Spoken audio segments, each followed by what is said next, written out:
Layers across Europe. And where are we going?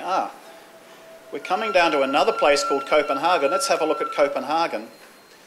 And here we're going into the grid of Copenhagen. Now this place called Denmark is the same size and landmass as Canterbury. 5.2 million people, a lot more people. 69% cultivated landmass area. But below me down, these people have done something rather interesting. So that's, you can see it's actually quite, it's islands and it's very flat. And if you've ever seen a Danish video, which there's a great cop show called Unit 1. And every time I switch on the Unit 1 episode, it's always incredibly windy. Everybody looks frozen. So I don't know, I've only been there once. Okay, so here's the interesting point. And I think this bears on really something that you'll be thinking about. Yes, I hear what you're saying with these interesting speakers, etc. But you know, where is the tipping point? These people in Denmark had a very interesting experience. The oil crisis of '73, the OPEC formation, the price rises, you know, the oil blew out. They said, "Oh my God, we are actually totally dependent on oil." They had very few renewables. They haven't got hydro. Because it's a flat land. And they were something like 90%, 80 to 90% dependent on oil. And what happened was, and to coin a sort of bit of a pun here, what happened was they said, we have to decrease our dependency on oil. We have to fundamentally do something different. And so they picked up on something which never got picked up on here.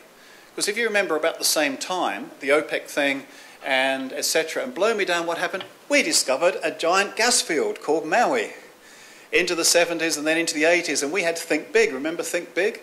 So we brought in aluminum plants, and which are still going.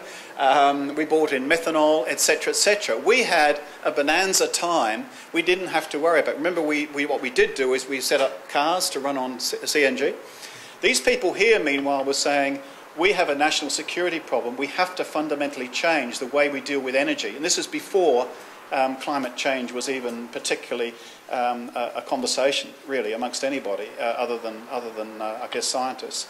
And so what happened was they had an appetite for government to act. And I think one of the things that we've done disastrously here, I won't put any fingers, but I think you can't afford the climate and environment thing to become politicised. It's become politicised here. It has to be a kind of a national kind of consensus, which is not subject to every 3 years, you know, political changes. Otherwise, it's politicised and therefore very, very difficult to have a consistency policy.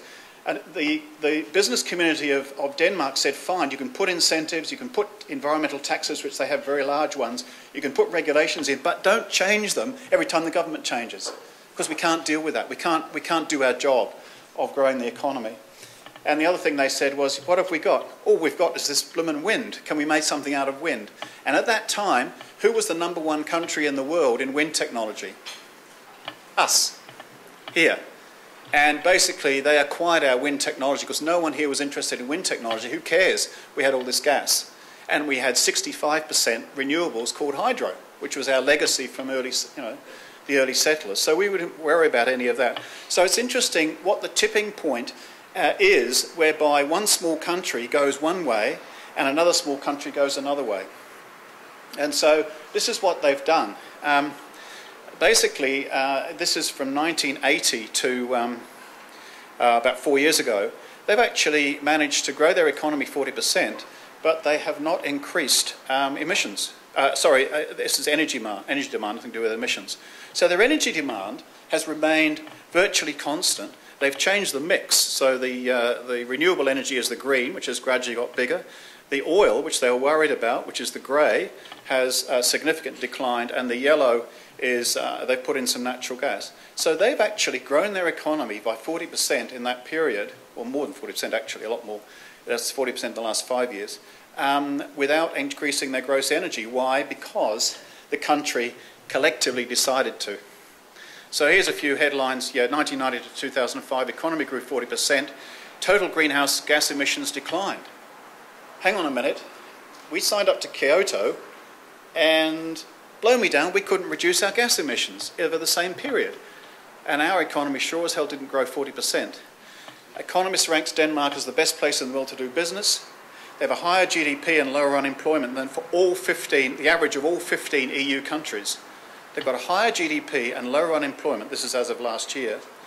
Their energy per unit of GDP, remember Rod was talking about that, it's 40% lower than the EU average. Whoa, my goodness me. They're collecting 25 billion New Zealand dollars versus translated, in environmental energy taxes. Whoa, so they're absolutely taking a hide out of the economy in terms of taxes, but it's a virtuous circle. They plough it back in to the technology. And they've got a whole lot of clean technology export sectors they never had before, which are growing 4 times faster than all other export sectors. And just briefly, this is what they've got. Water sector, they are one of the world leaders in water consulting. And the demands for their services, you can imagine, are enormous. This is in pumps, all the stuff that's in that report there. Carbon positive agriculture, they're dealing with exactly the same things with the black hole of cows' stomachs that Rod talked about, and they have got a number of companies in enzymes and other areas of science which seem to be doing extremely well. Green ICT is a big sector for them. District heating sector, wind generation technology obviously, low energy housing, insulation, building. All of this stuff they didn't have before they decided to get serious about getting out of oil. Nothing to do with climate change, nothing to do with carbon. It's just a national security imperative. And quite frankly, I think we have to find that equivalent here, and I think we have to find it in the regions. Because the region is the place, or the region or the greater city is the place where people care. New Zealand or a country as a whole is too diffuse. What we care about is the place where we and our families and our friends and our extended family, our whānau, etc., that's where we live. And it has to matter to that. If it doesn't matter to that, we will not have the incentive to do anything. And I guess the point here about a carbon positive of Canterbury is, yes, obviously the first order impacts, and I think Hamish's stuff was brilliant about those wonderful sports celebrity giving some inspiration there. But the second order impact is this is an economy with fantastic skills in IT, fantastic R&D capability in food science, in clean technology, etc., etc. We'll have people, I'm sure, who are into the carbon taxes and all that regulatory side. There's a hell of a mix here. This could seriously be a growth area for this economy. It really could. For Canterbury, forget about New Zealand, Canterbury.